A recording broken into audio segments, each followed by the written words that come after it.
Welcome to this edition of Backstage Pass with Lia Chang. Today, I'm with Anna Zavelson in her dressing room at the Schoenfeld, where she's currently making her Broadway debut as Younger Allie in The Notebook. Anna!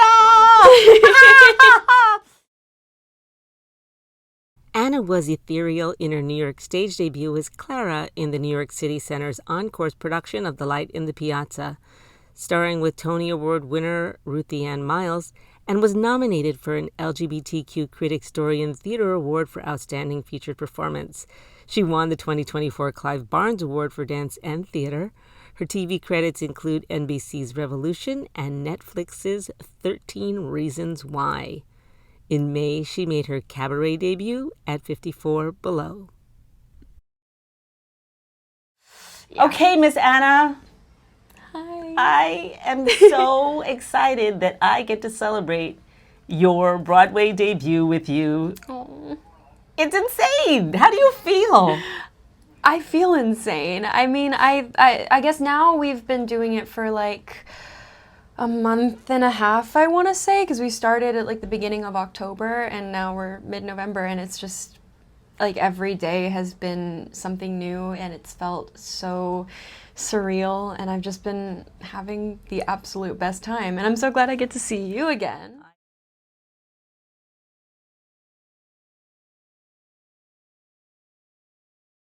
Is this something that you dreamed? Absolutely. I mean, Obviously your Broadway debut. yeah. But what was that? At what age did you say, I'm going to be on Broadway one day? Well, I saw my first musical when I was 6, and it was Phantom of the Opera, which is a choice to bring your 6-year-old child to. But I loved it, and I was like, this is all I want to do. Like, I wasn't really thinking long term because I was 6, but I was like screaming all the high notes, and my parents were like, ooh, okay, so this is going to be an issue. But they like let me do elementary school theater, and I feel like the first time that I realized that I like wanted to do theater was probably, I want to say like 5th or 6th grade. I got this opportunity to sing with Andrea Bocelli in like a children's choir. Goodness. It was This is in Texas, wild. where you grew up? Yeah, this right? is in Austin, Texas, where I grew up, and we performed at the Dolby in Los Angeles. But I like went in for this little audition of sorts in Texas and like sang a little song, and then the Adderley School is like, that's the school that was singing with Andrea Bocelli, and they were like, you're cast, you're hired. And I was like, that was the biggest like thrill. And so I think from then on I was like, all right. What has it been like for you to do 8 shows a week? I mean, that's new. That's new. You know, yeah. you've had different debuts, but that's something very new, and you've been doing it since October. Yeah, it's been, honestly, I've learned a lot, but I think thankfully it's been a lot less strenuous and a lot less of a job than I thought it would be. Because, you know, I feel like we haven't really had time to reach a point of like burnout. I don't know if that happens, but like, you know, sometimes I'm like, oh my gosh, you're doing 8 shows a week. Like, how do you not get tired? How do you not get bored? How do you maintain your energy through the show? And I really have not experienced that, just because this company and this show and just being here has been so wonderful. And probably because you're really experiencing new things every day. So that too. There's nothing to get bored of quite yet. Yeah, I'm like, no matter what, we're trying different things, we're doing different things. It's great. How did the role come your way? Well, sort of a strange scenario. I had sent in a tape just like out of the blue a really, really long time ago, and I don't even remember when.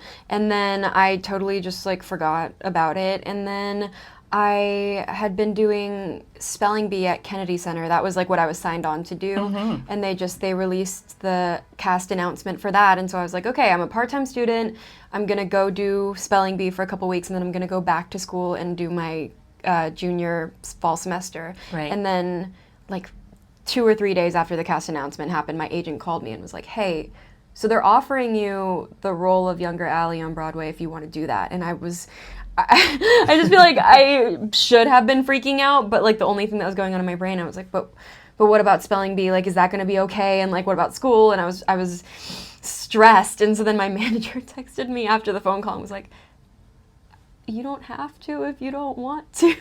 And then 3 minutes went by and I was like, why am I stressed out? Like, this is about making the your Broadway debut. Yeah. And so then I was fully excited. But the first seconds of the phone call were just me like blank face, like, I'm sorry, what? Because that's just not anything that I was ever expecting. Mm-hmm. So. Now you, as you said, you're in school. You're at the University of Michigan in your junior year. But you've had, in a very short amount of time, quite a meteoric rise from the Jimmys, and of course, where I got to see you, which was the Light in the Piazza. Yeah. What was that experience like for you at New York City Center? And of course, working with the very special Ruthie Ann Miles as your mother. Yeah, I mean, that still is, I think for the rest of my life will probably be the most magical experience. I can't believe that it was almost 2 years ago. I can't believe it either. That's crazy. Because I still see and feel all of your work. Thank you. In the show. Yeah, I mean, it was also 10 days. Like, we put everything together in 10 days, and Chaeyu and Parker and Ruthie and like all these brilliant minds in one room. Just, it felt like a whirlwind of whatever was going on there. Well, you were really working with the best of the best. Yeah. I mean, you're right out of the gate. I could not, I truly... Come in. Hello. Hello. Hi. It's good to see you. It's Lia Chang. How are you? Good to see you. Good. Hey. You I'm very well. Good. You just visit a little visit. Oh, you're. It's okay. You want to come and say hello? No, I'm sorry. No, come and say hello. This should have been an on. No. I'll just go. Yeah. Hi. Okay. Bye, Marianne. Okay. Sorry. No, don't be sorry. No, this is perfect. Okay. She's so sweet. I love her. So that, and then you turn around and you make your cabaret debut at 54 Below. Yes. What prompted you to do that? I mean, honestly, well, so somebody came to me about doing that show, I think, like August of that summer of Piazza, and I grew up doing concerts. I was in a band when I was in Texas. So it's just old hat for you. Well, I just like the way that it was me and my friend Joey, and he played piano and I sang. So it was really just like, and he wouldn't talk when we first started because we were both really young, and so I was the one that was like, "Hey guys, welcome to our set," and like just talking about anything. And we were like 9, so nobody really cared. But I kind of grew up doing that and kind of learning how to interact with the crowd. And so when we were approached about doing 54 Below, I was like, oh yeah, I'd love to do a cabaret. And it was a little bit different than I thought it would be. But in what way? It. Just, I think that you're telling more of a story. And like when my friend and I were in our band, it would be more like, how's everybody doing tonight? We're going to introduce some songs. We're going to tell a little funny story and then go into this song. But nothing was linear, and people didn't really care about who we were. And I think doing 54 Below, I realized it's all about you. Yeah, I needed to explain myself and just be more personal, which was a little bit intimidating because the idea of filling up in like 90 minutes with just yourself and talking about yourself is scary. I was like, I don't know who wants to see that, but it was such a rewarding, very successful night. Thank you. I'm honored that you were there. Truly. I was delighted to be there, Jason and I, and I got to meet your parents and your grandparents too, right? Were there that night. Yeah. So what does it mean for you to be telling this story here at the Notebook? Were you familiar? Who's not familiar with the movie? But before you auditioned, had you investigated the show?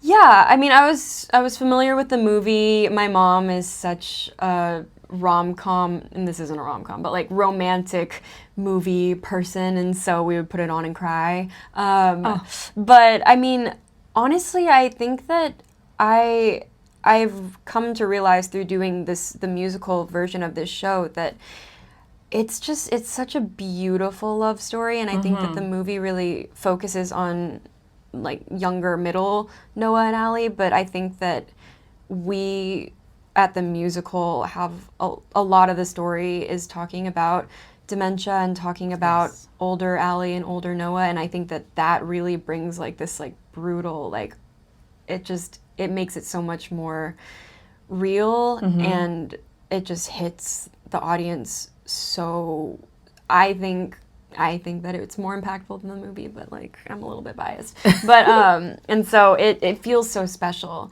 to be able to do that. Because also I think doing Piazza, that was a musical where everybody was crying in the audience, and I think that being a part of now 2 shows that have touched people in a really specific, special way, it's so cool. I hope to be able to keep doing shows like this where I just... Do they hand out tissues? Oh, yes. Do they sell? They sell tissue boxes. Special. They sell little notebook tissue boxes. That's hilarious.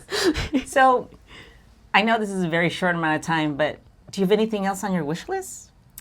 Ooh, like dream roles or like ooh.